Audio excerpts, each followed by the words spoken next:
Olá pessoal, sejam muito bem-vindos. Esse vídeo é um trabalho realizado por estudantes de medicina da UFAL Campus Arapiraca, sob a orientação do professor Tairone Barreto.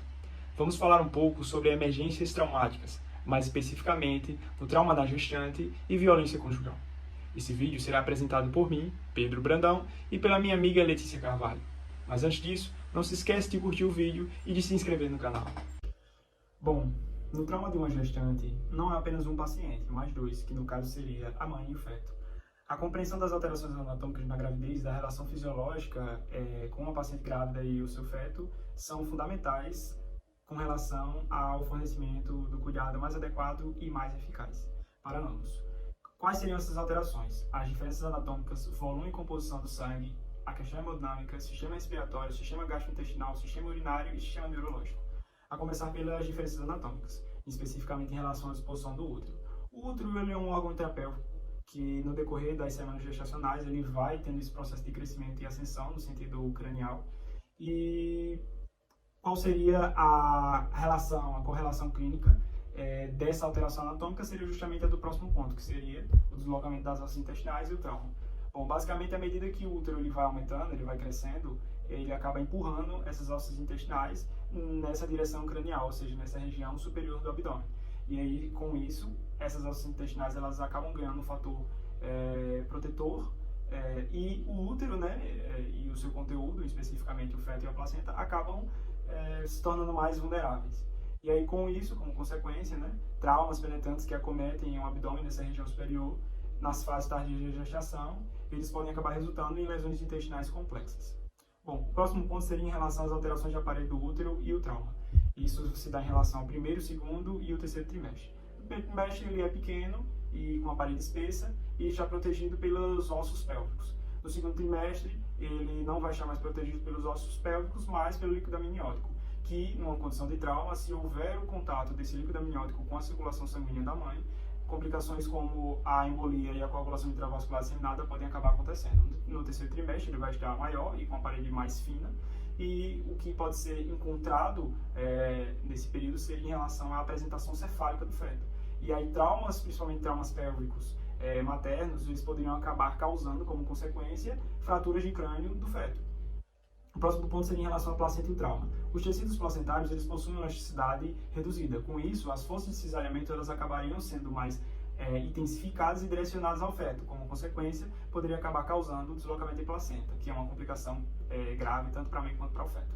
O próximo ponto seria em relação ao volume e à composição do sangue. Há um aumento do volume plasmático, não há na mesma proporção em relação aos glóbulos vermelhos, por isso que acaba até tendo uma baixa do hematócrito, mas o aumento do volume é um fator muito destacado. Há um aumento também dos glóbulos brancos na gestação, né? Há uma leucocitose evidente. Em relação ao fator de coagulação na gestação, nós podemos observar os tempos de sangramento e coagulação sem nenhuma alteração, um discreto aumento em relação aos níveis séricos de fibrinogênio e o tempo de protrombina e o tempo de tromboplastina parcial ativa estando até reduzidas. Né? O próximo ponto seria em relação à hemodinâmica, a começar pelo débito cardíaco, que após a 10ª semana de gestação ele vai aumentar de 1 a 1,5 litros por minuto, devido principalmente ao aumento do volume plasmático. A frequência cardíaca ela também vai aumentando gradativamente a um máximo de 10 a 15 batimentos por minuto em relação ao valor basal. A pressão arterial ela vai ter uma queda de 5 a 15 milímetros de mercúrio nas pressões sistólicas e diastólicas durante esse segundo trimestre, embora ocorra um retorno, né, aos níveis normais no termo. A pressão venosa central em repouso ela acaba sendo variável, mas a resposta ao volume é a mesma em relação a uma paciente grávida e não grávida. Com relação às alterações eletrocardiográficas que nós podemos encontrar normais na gestação, seria o deslocamento para a esquerda do eixo, de mais ou menos 15 graus, o achatamento ou inversão da onda T na derivação 3 AVF nas derivações precordiais e também a presença de extrasístoles. No sistema respiratório, a diminuição do volume residual está relacionada com as alterações anatômicas da cavidade torácica, como por exemplo o que eu falei em relação ao crescimento na seção do útero, poderia acabar causando essa elevação do diafragma. Um ponto a ser destacado é da importância da administração de oxigênio suplementar para manter uma saturação de oxigênio de 95%, porque o consumo basal de oxigênio materno ele é elevado e o feto ele é muito sensível à hipóxia materna. Um próximo ponto seria em relação ao sistema urinário, que vai ter um aumento da TFG, né, a taxa de filtração glomerular e fluxo sanguíneo renal, justamente por conta do aumento do volume plasmático. A queda de 50% dos valores normais dos níveis plasmáticos de ureia e creatinina vão estar relacionados com o aumento dessa TFG e do volume plasmático em si também. A glicosúria vai estar relacionada principalmente com relação a hormônios lactogênio placentário, como por exemplo, né, que acabam aumentando essa resistência à insulina, e aí, decorrente de tudo isso que eu falei, acaba causando essa glicosúria comum na gestação. O sistema neurológico, por fim, ele tem como base, assim, não confundir a eclâmpsia com o trauma crânioencefálico, né? A eclâmpsia, ela deve ser considerada quando ocorrem convulsões acompanhadas por hipertensão, hiperflexia, proteinuria e edema periférico, e basicamente é isso. Em relação ao mecanismo do trauma, a maioria ele não tem uma distinção entre paciente grávida e não grávida. O mais comum seria a colisão de veículos motorizados, também teria queda, agressão, ferimento por projeto de arma de fogo e queimadura. Falando um pouco sobre o trauma fechado, né, os sinais de possível trauma fechado no útero seria a presença de contusões e escoriações externas da parede abdominal.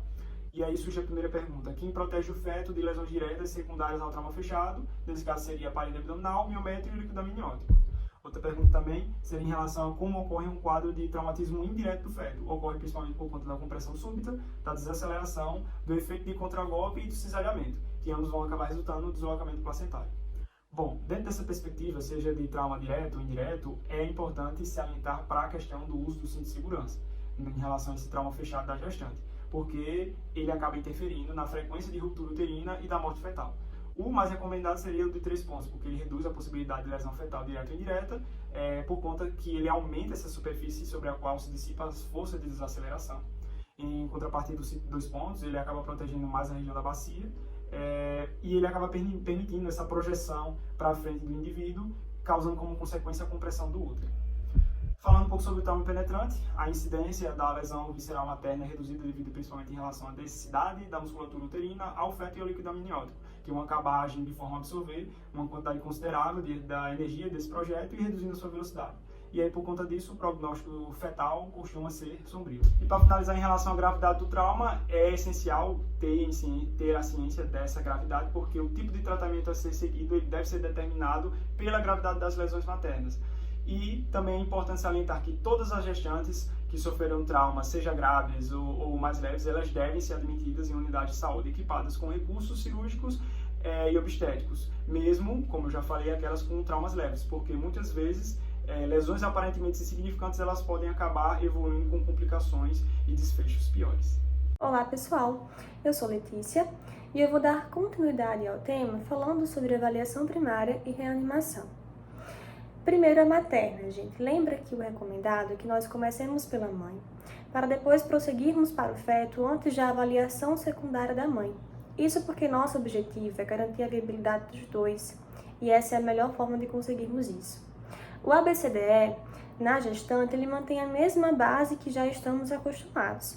Então, primeiro é importante garantirmos a via aérea pérfida da paciente. Depois, pensa na ventilação adequada para ela, então ofertar O2 de alto fluxo. E se ela precisar de suporte ventilatório, a gente vai precisar lembrar da PCO2 ideal para a idade gestacional. Geralmente, ao final da gestação, a PCO2 ideal ela está em torno de 30 milímetros por mercúrio. Depois vem o volume circulatório efetivo. Gravidez é um estado hipervolêmico fisiológico. A paciente ela pode ter choque, ela pode ter ali um sangramento e não manifestar os primeiros sinais como nós estamos esperando. Por isso que a reanimação com cristalóide e reposição de sangue tipo específico, quando forem indicadas, a gente precisa fazer de maneira precoce. Lembra também que vasopressores têm uma relação com hipóxia fetal, então não é a nossa primeira escolha para essa paciente. Outro ponto importante é o deslocamento do útero para o lado esquerdo para descomprimir a veia cava. O volume gravídico pode acabar comprimindo a veia cava, que vai ter um impacto no retorno venoso, no débito cardíaco e pode piorar o choque da paciente.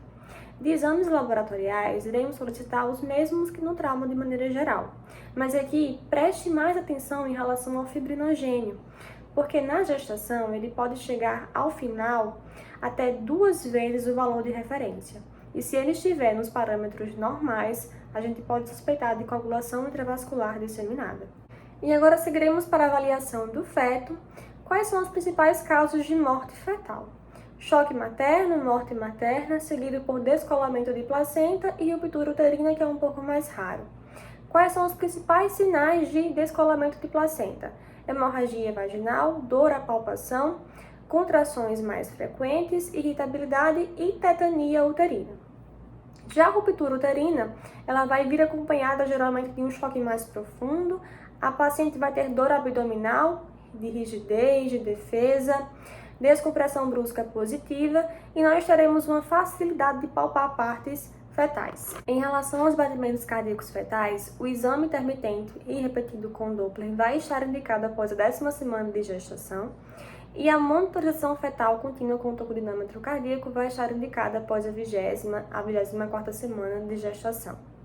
As pacientes que não tiverem fatores de risco para perda fetal ou descolamento de placenta deverão ser avaliadas por 6 horas.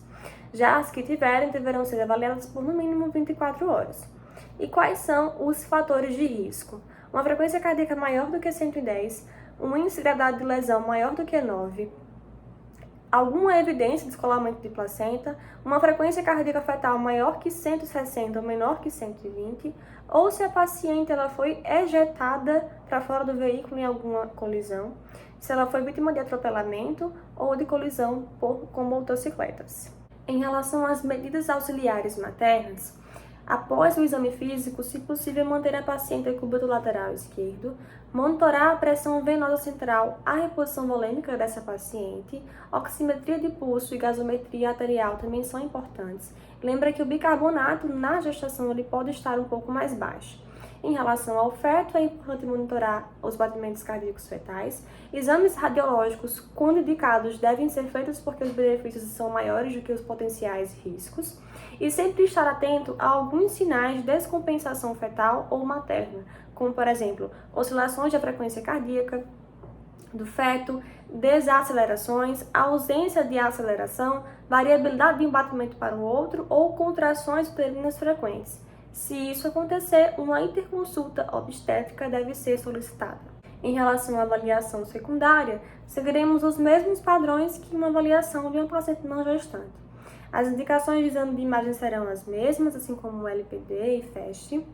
Devemos prestar mais atenção em relação aos sinais de trabalho de parto prematuro, descolamento prematuro de placenta e ruptura de bolsa. O exame do períneo é muito importante para avaliar a presença de líquido amniótico. Exame vaginal também para ver se tem algum tipo de hemorragia. A decisão de cesárea deve ser feita em conjunto com o obstetra. E a internação deve ser feita em um hospital que consiga atender essa paciente. E a internação ela é obrigatória quando houver hemorragia vaginal, irritabilidade uterina, dor, sensibilidade a cólicas abdominais, evidência de hipovolemia, alterações ou ausência de batimentos fetais, além de perda de líquido amniótico. Em relação aos cuidados definitivos, a gente deve solicitar a avaliação de obstetra sempre que suspeitarmos de algum acometimento ou problema específico do útero, como, por exemplo, descolamento placentário extenso ou embolia por líquido amniótico, nos quais pode acontecer coagulação intravascular disseminada. Hemorragia feto-materna, gente, diz muito sobre isoimunização quando a mãe é RH negativa. Por isso que toda mãe RH negativa traumatizada tem indicação de receber uma terapêutica com imunoglobulina RH nas primeiras 72 horas após o trauma, a não ser que a lesão seja muito distante do útero, uma lesão no distal, por exemplo, no membro inferior. Nesse caso, não, mas se não, tem sim a indicação. Em relação à cesárea pós-morte, existem poucas evidências na literatura que falem sobre o benefício disso em pacientes que foram traumatizadas, gestantes, e que tiveram parada cardíaca por hipovolemia. Mas se a causa não for hipovolemia, existe uma chance de ser bem sucedida desde que seja feita entre 4 a 5 minutos após a parada cardíaca. Em relação à violência conjugal, sempre que for suspeitado, deve ser documentado e comunicado. E existem alguns sinais que a gente pode tomar ali como de alerta, como, por exemplo, lesões desproporcionais à história referida, ou redução da autoestima, depressão e tentativa de suicídio. Além disso, autoabuso e consultas frequentes a serviços de emergência ou a consultórios médicos, sintomas sugestivos de uso de drogas e autoacusação pelas lesões apresentadas, e o parceiro insiste em estar presente durante a avaliação clínica e o exame físico, além de monopolizar a discussão. Então, são alguns sinais que podem falar sobre esse tipo de violência e que nós precisamos estar atentos. Essas foram as nossas referências e eu espero bastante que tenha sido muito proveitoso. Um abraço e até mais!